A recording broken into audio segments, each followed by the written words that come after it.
Good day mga ka-keeper and welcome back to my channel. Yan, at isang maganda at mapagpalang araw muli sa inyong lahat. At nagpapasalamat din ako sa mga bago nating subscriber.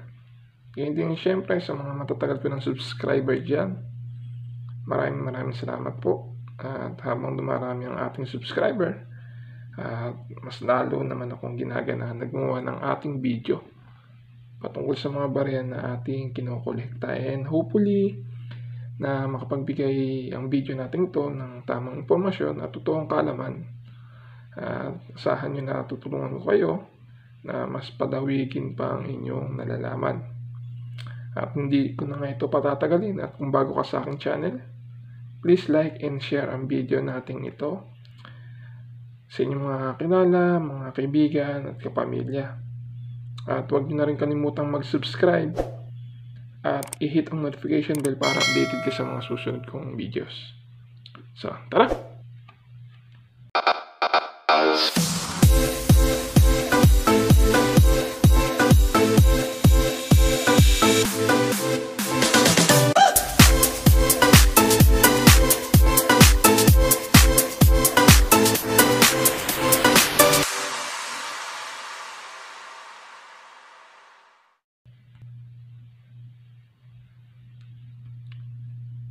So ngayon, ito yung mga 5 piso NGC na nakuha natin noong November at December sa taong 2018 at 2019.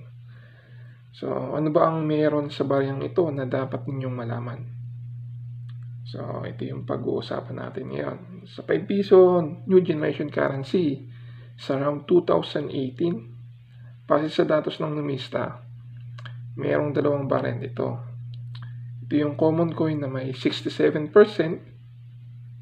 sa kanyang frequency, at ang frosted high na hinahunting natin na meron lamang 4% sa kanyang frequency. So sa ngayon, maraming hindi pa nakakalam nito, kaya medyo hindi pa ganun kahirap mahanap ang baryang ito. Pero isa ito sa mga baryang hindi dapat ninyo ma-miss, no? Dahil nakatitiyak ako na malaki ang chance na maging same hard to find ito. At ito na nga yung 5 piso coin, New Generation Currency, year 2018 na frosted high. Yan.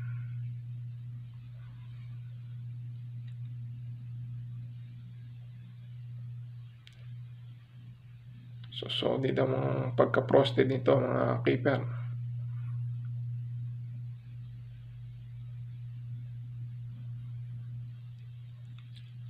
So both sides sa kanyang obverse and reverse.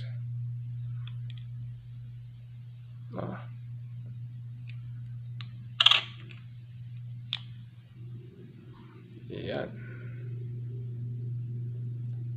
So, ganun din sa ating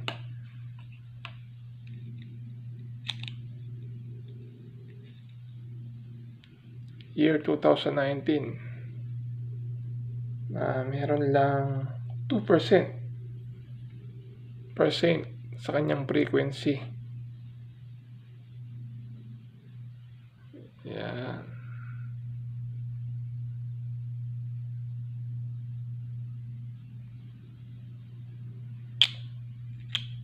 At ito yung pinaka-special niya. Meron po siyang frosted reverse.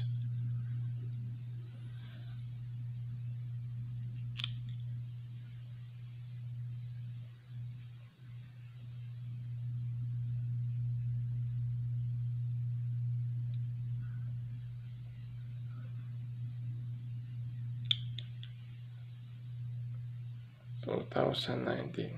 So mayroon po tayong apat na 2019 frosted reverse at dalawang 2018 frosted high sa kanyang obverse at reverse. So kaya samantalahin natin na makapagtabi nito dahil itong 5 piso round ay unti-unti nang mawawala sa sirkulasyon. At habang marami po ito sa sirkulasyon, samantalahin natin at huwag nating ma-miss out, no? At ito kasi ay papalitan ng 5 piso, no, nonagonal. Sa katunayan, yung nonagonal ay kasalukuyang nagsisirculate, no? Ito yung 9-sided scallop edge. Dahil lang sa pagkalito between 5 piso coin at 1 piso coin, ito yung pumalit. So, from 2019 to 2021. At mababasa natin, in September 2019, Benjamin Diokno, the current DSP governor, announced that due to the confusion between the 5 piso coin and the 1 piso coin, a new 5 piso coin will be released in December 2019, probably with scallop edge. The shape is 9-sided. So, ito na po yung 5 piso nonagonal na siyang papalit dito sa ating mga 5 piso new generation currency na round shape.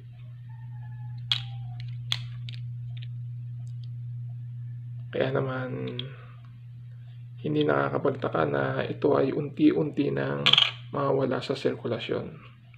At habang narito to, isa ito sa mga hinahan ko ngayon, no?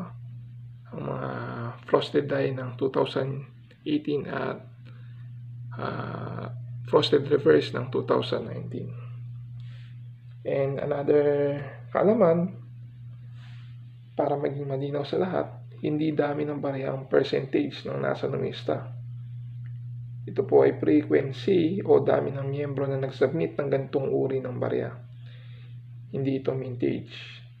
Ganun pa man, ito ay aking pinagbabasihan at itinatapat ko sa actual collecting ko sa mga barya, kung saan hanay ito may bibilang. For example, kung ito ba ay common coin, semi-hard to find, or hard to find. Kaya ginagamit ko yung percentage ng kay numista, no? Samantala, open po muli tayo sa ating pagbili ng coin na 1 piso 2005. So, bibiling ko po yan sa inyo ng 600 pesos. Depende po yan sa kondisyon, ha. At 1 piso NGC na yung R ng Republika ng Pilipinas ay nakatapat sa first letter I ng Pilipinas. So, bibiling ko po yan ng 100 pesos. Depende po yan sa kondisyon. At yan din sa mga rotated die error na coins. So, bibiling ko po yan ng 100 pesos. So, meet up po tayo para iwas scam. Send po ninyo yung picture at video ng inyong barya sa Kuya Joms Kahon page or sa messenger ko mismo. At yung location po ninyo, huwag nyo pong kalimutan. So, hanggang dito lang tayo mga ka-coin keeper. So, hanggang sa muli, ingat po tayo palagi, and God bless. Paalam. I know gold is not enough. She's a